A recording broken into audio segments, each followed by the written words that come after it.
बच्चों हम कर रहे थे स्टैटिक्स के चैप्टर नंबर 1 की 4th एक्सरसाइज के अंदर लेमीज थ्योरम, और लेमीज थ्योरम से रिलेटेड कुछ हम प्रॉब्लम आज स्टडी करेंगे।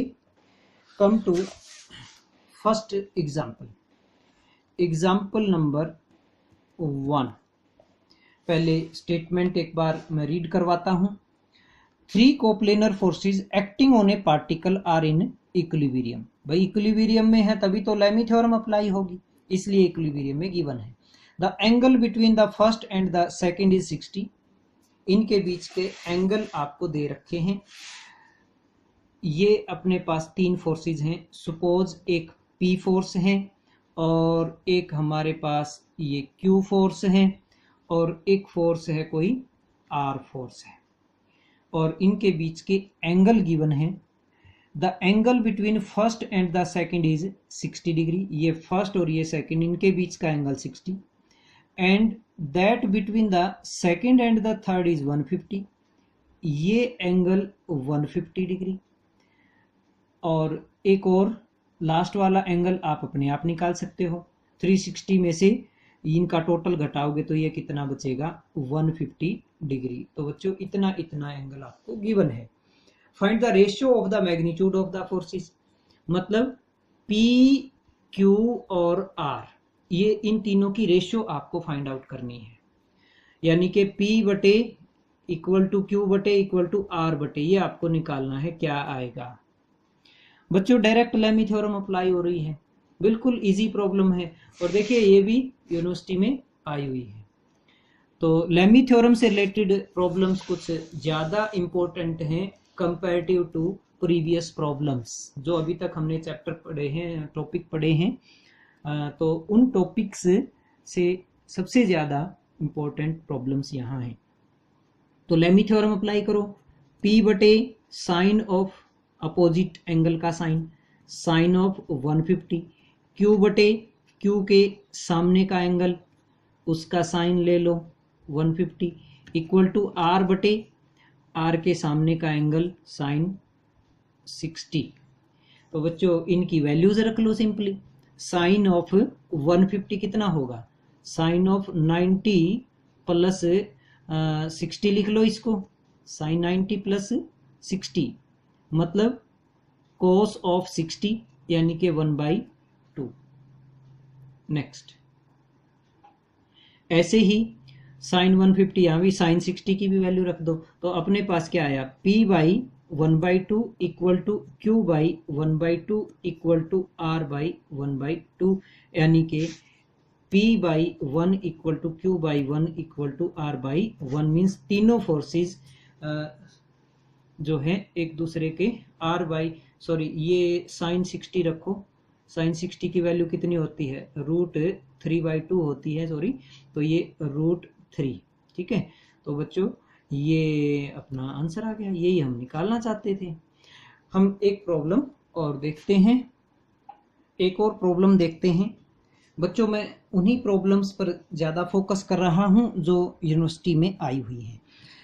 तो ये देखिए, इफ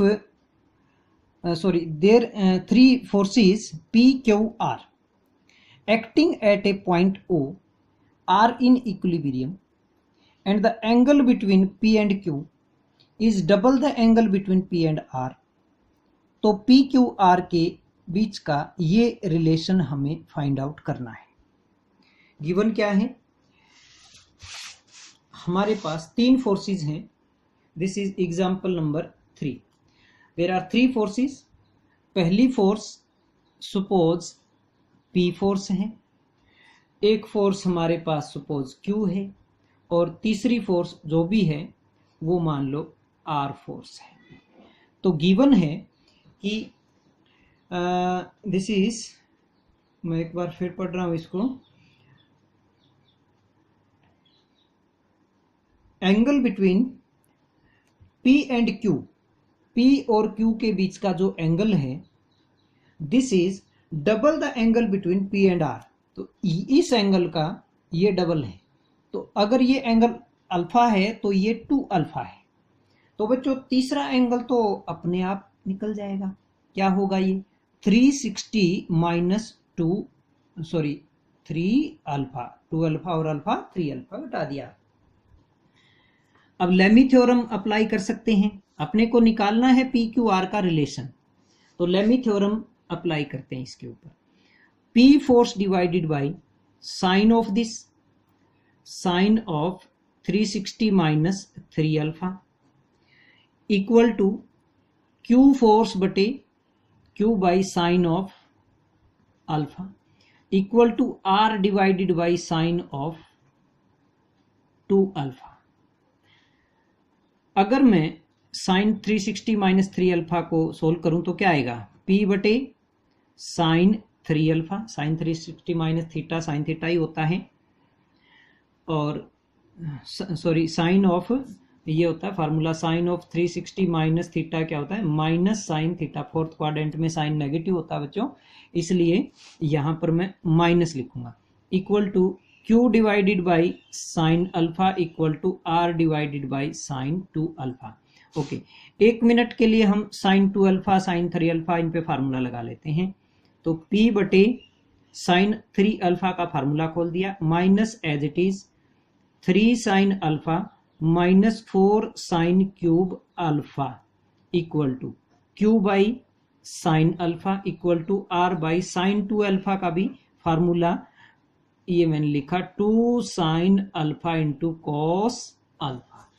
चलिए अब हम 1 मिनट के लिए इन दो रेशियो को उठाते हैं, इनको सोल्व करते हैं, इनको क्रॉस मल्टीप्लाई कर लो तो Q और R नीचे आ जाएगा, इसका मतलब Q divided by R equal to sine alpha उधर ले जाओ, साइन अल्फा से साइन अल्फा कट जाएगा तो 1/2 कॉस अल्फा। तो 1 मिनट में यहां से कोस अल्फा की वैल्यू निकाल लूँ, इसको इधर ले आओ तो ये आएगा R बटे 2Q, ये वैल्यू कोस अल्फा की आ गई। इसको मैं आगे यूज करूंगा अल्फा को खत्म करने के लिए, अल्फा एलिमिनेट करने के काम आएगी ये चीज अपने को। ओके, अब हम एक रेशो ये उठा लेते हैं फर्स्ट और सेकंड, तो यहां से Q को नीचे ले आओ, P by Q equal to from first and second ratio,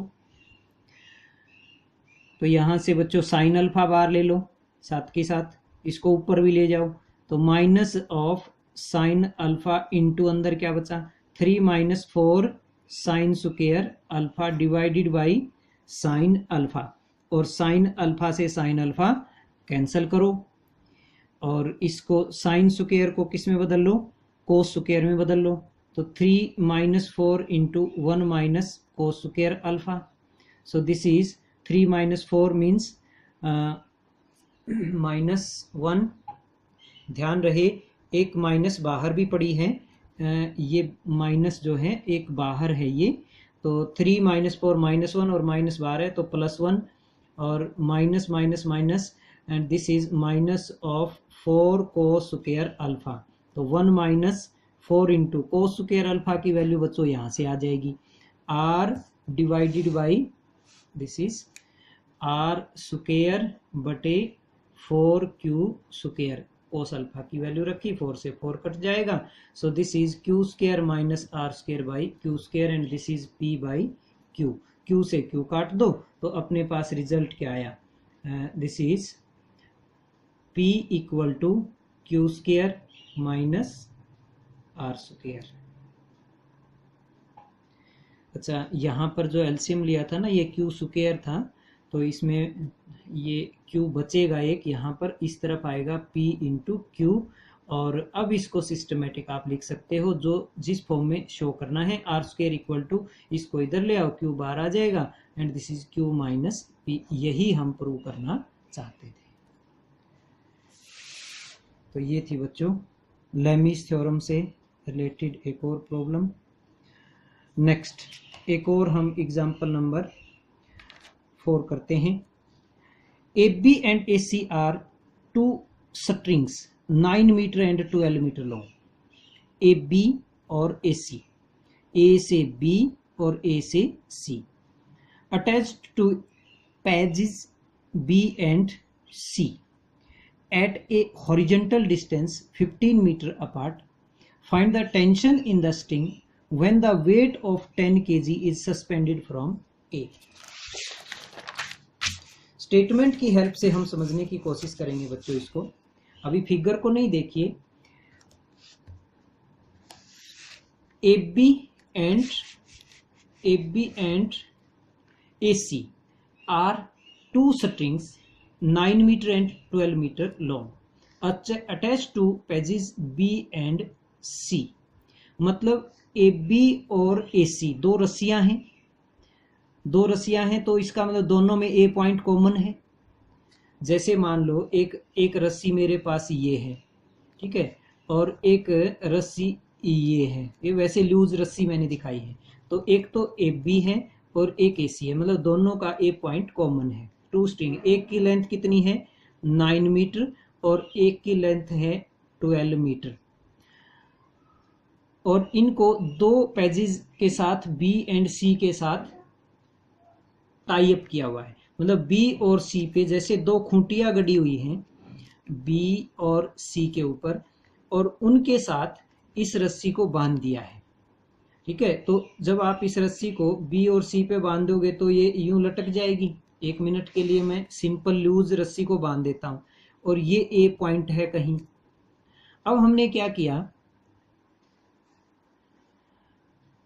और खास बात बताई, B और C हॉरिजॉन्टल हैं, हॉरिजॉन्टल लाइन के ऊपर है B और C, 15 मीटर अपार्ट। इनकी डिस्टेंस कितनी है 15 मीटर है। Find the tension in the string when a weight of 10 kg is suspended from A. अब कहता है ए पॉइंट के ऊपर एक 10 kg का वेट यहां लटका दिया, मतलब एक 10 किलो का जो बाट होता है, 10 किलो का जो वेइंग वेट होता है 10 kg, वो यहाँ बांध दिया गया। तो बच्चों ये नीचे लटकेगा वो, तो ठीक है, कितना 10 kg का, और जो ही ये नीचे जाएगा तो ये स्ट्रिंग टाइट हो जाएगी। तो बच्चों ये इस तरह से फॉर्म बन जाएगी। B और C यहाँ दो रस्सियां बंधी हुई हैं, और उन रस्सियों का एक सिरा A कॉमन है, ये कॉमन है।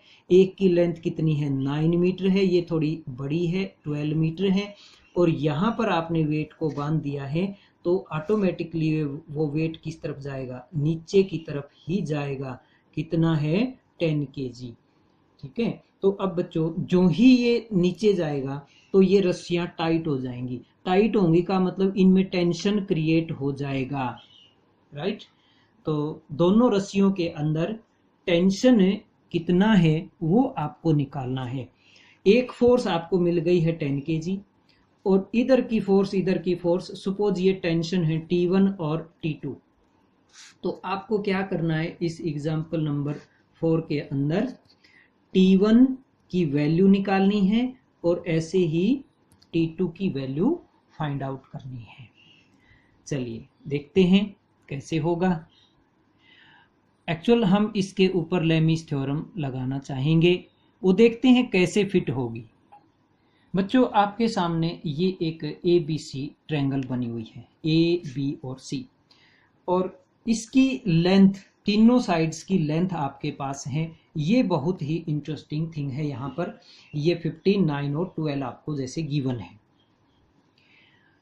हम अगर इसको पीछे बढ़ाएंगे तो ये एंगल भी आपको मालूम है 90 डिग्री का होगा। क्यों? क्योंकि ये हॉरिजॉन्टल है और वेट हमेशा वर्टिकली नीचे की तरफ जाता है, तो ये दोनों एक दूसरे के परपेंडिकुलर होंगे। ओके, चलिए मैं ये एंगल थीटा मान लेता हूं। तो बच्चों ये एंगल ऑटोमेटिकली कितना होगा 90 माइनस थीटा होगा। ओके, क्योंकि ये जो ट्रायंगल है, इस ट्रायंगल में ये एंगल पहले से मालूम है 90, तीनों का सम 180। जब ये थीटा है तो ऑटोमेटिक ये 90 माइनस थीटा ही बचेगा। अब ये जो एंगल है मैं इसका भी अंदाजा लेना चाहता हूं, लेकिन ये ऐसे ही फिगर से आप डायरेक्ट अंदाजा नहीं ले पाओगे। तो ये जो ट्रायंगल की साइड्स हैं, इनकी जो लेंथ है, ये अगर हम चेक करके देखें, बाई चांस चेक तो कर लो, ये 15 का स्क्वायर और ये 9 का स्क्वायर अगर मैं जोड़ दूं 12 के स्क्वायर में, बच्चों ये तो इक्वल आ रहा है। यानी कि 15 square equal to 9 square plus 12 square. Check कर सकते हो कैलकुलेट करके। तो इसका मतलब ये ट्रायंगल तो एक राइट एंगल ट्रायंगल बन गई, जिसका हाइपोटेन्यूज क्या बनेगा, ये वाला, क्योंकि hypotenuse square equal to base plus height square, इनका स्क्वायर के इक्वल होता है। तो इसका ये आपका हाइपोटेन्यूज, ये एक बेस ले लो और ये परपेंडिकुलर ले लो, तो ऑटोमेटिक ये एंगल टोटल कितना है, this total angle is 90 degree. ये टोटल कितना है 90। तो ये कितना बचेगा फिर, जब ये 90 माइनस थीटा इतना, तो इस तरफ का कितना बचेगा, थीटा बचेगा। तो ये भी बता सकते हो। चलो इस एंगल की तो हमें जरूरत भी नहीं पड़ेगी। ओके, ये एंगल अभी आपके पास है, एक तो ये एंगल, एक ये इतना एंगल, बस ये काफी है। अब हम ये एंगल निकाल सकते हैं, ये, और ये एंगल भी हम निकाल सकते हैं। बच्चों ये एंगल कितना होगा, 180 में से थीटा घटा दो, क्योंकि ये पूरा यहां तक का 180 है, तो दिस इज 180 माइनस थीटा। ऐसे ही ये एंगल निकाल दो, 180 में से 90 माइनस थीटा घटा दो, इट मीन्स ये एंगल 90 प्लस थीटा है।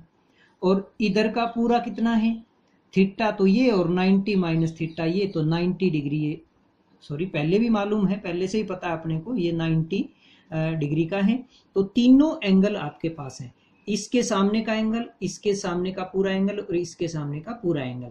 You can apply now the Lami's theorem.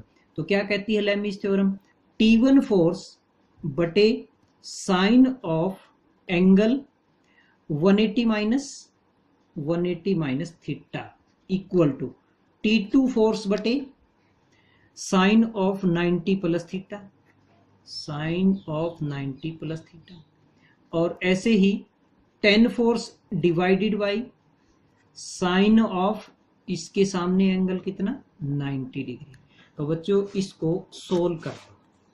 चलिए, साइन 90 1, साइन 180 माइनस थीटा, तो ये क्या बचेगा, sine 180 minus theta, this is sine theta. ऐसे ही T2 बटे sine 90 plus theta minus, sorry ये प्लस कोस थीटा। ओके, और ऐसे इक्वल टू 10/1। तो यहाँ से आप बहुत आसानी से T1 और T2 की वैल्यू निकाल सकते हैं, लेकिन in terms of sine theta और कोस थीटा आएगी अभी। तो T1 की वैल्यू क्या आई, T1 equal to sine theta into 10, और ऐसे ही T2 equal to 10 cos theta. लेकिन साइन थीटा और कोस थीटा की वैल्यू वो तो तुम फिगर से निकाल सकते हो। जब ये एंगल थीटा है तो दिस बाई दिस क्या होगा, साइन थीटा। तो ये 10 इंटू साइन थीटा की वैल्यू 12/15 यहाँ पर रख दिया मैंने।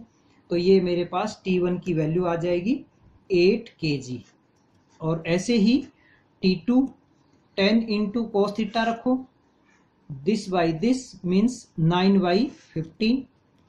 तो ये मेरे पास T2 की वैल्यू आ जाएगी 6 kg। तो बच्चों T1 और T2 फोर्स यानी कि टेंशंस इन द स्ट्रिंग, यही हम फाइंड आउट करना चाहते थे। तो ये थी आज की खास प्रॉब्लम्स। बाकी इस एक्सरसाइज से रिलेटेड और प्रॉब्लम्स जो हैं वो आप बड़े आसानी से ट्राई कर सकते हैं। बाकी जो ज़्यादा प्रॉब्लम्स आई हुई थी यूनिवर्सिटी में वो एग्जाम्पल्स में ये थी। बाकी ये भी इधर देखिए, ये यूनिवर्सिटी में आई हुई प्रॉब्लम्स हैं, यहाँ इस एक्सरसाइज में कुछ ज़्यादा प्रॉब्लम्स हैं इम्पोर्टेंट, तो ये भी आप ट्राई करके देख लेना। ओके, ठीक है बच्चों, धन्यवाद।